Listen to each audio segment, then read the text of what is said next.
हमीरपुर से सांसद व पूर्व केंद्रीय मंत्री अनुराग ठाकुर ने शुक्रवार को खारसी में एक जनसभा को संबोधित करते हुए प्रधानमंत्री नरेंद्र मोदी के नेतृत्व में केंद्र सरकार के 11 वर्ष पूर्ण होने पर उन्हें बधाई दी।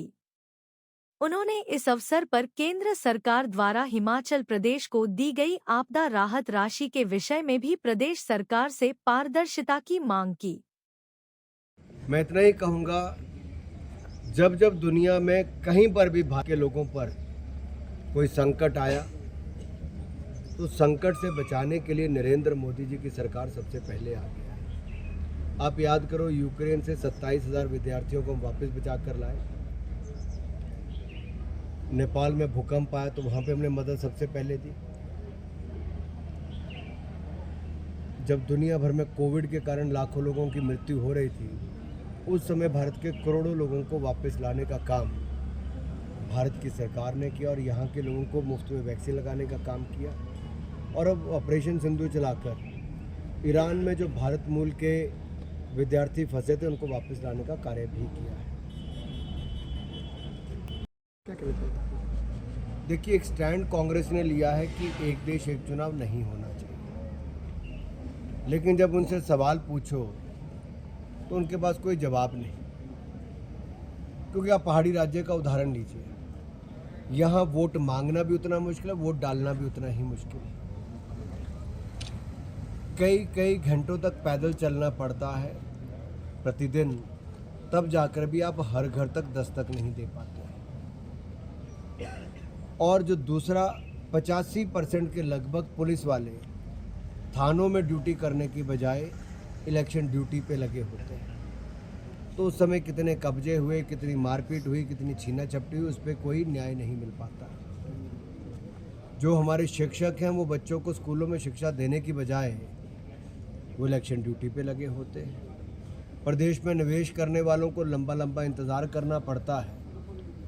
इसलिए नरेंद्र मोदी ने कहा कि जैसे वन नेशन वन टैक्स, उसका फ़ायदा मिला कि 90,000 करोड़ टैक्स से अब हम लगभग 2.5 लाख करोड़ रुपया महीने का जीएसटी भी इकट्ठा करने की दिशा में आगे बढ़े। उसी तरह से one nation one ration card, देश में कहीं भी रहो आप अपने राशन कार्ड पर अनाज ले सकते हो। इन सब से लाभ मिला है आम जनमानस को। इसलिए वन नेशन वन इलेक्शन, इससे जब एक साथ चुनाव होंगे तो कैंडिडेट्स का पैसा भी कम खर्च होगा। गंदगी जो पोस्टर, स्टिकर, बैनर, होर्डिंग सब लगाने से होती है वो भी कम होगी। समय जो बर्बाद होता है वो भी नहीं होगा। तो विकास के लिए ज़्यादा समय होगा और चुनाव एक साथ होंगे। नरेंद्र मोदी जी के नेतृत्व में भारत नई ऊंचाइयों पे पहुंचा है। 11वें नंबर की अर्थव्यवस्था से अब दुनिया की चौथी बड़ी अर्थव्यवस्था बना है। इन्हीं 11 वर्षों में 80 करोड़ लोगों को 5-5 किलो अनाज हर महीने मुफ्त में दिया गया और 25 करोड़ गरीबों को गरीबी रेखा से बाहर निकालने का कार्य हुआ। आज जहां एक और नेशनल हाईवे से लेकर रेलवे, एम्स से लेकर पीजीआई, सेंट्रल यूनिवर्सिटी से लेकर मेडिकल कॉलेज बन रहे हैं, अगर आप उनके आंकड़ों में जाओगे तो जो कांग्रेस 60 साल में जितना काम नहीं कर पाई, उससे ज़्यादा काम मोदी जी ने 11 साल में किया है।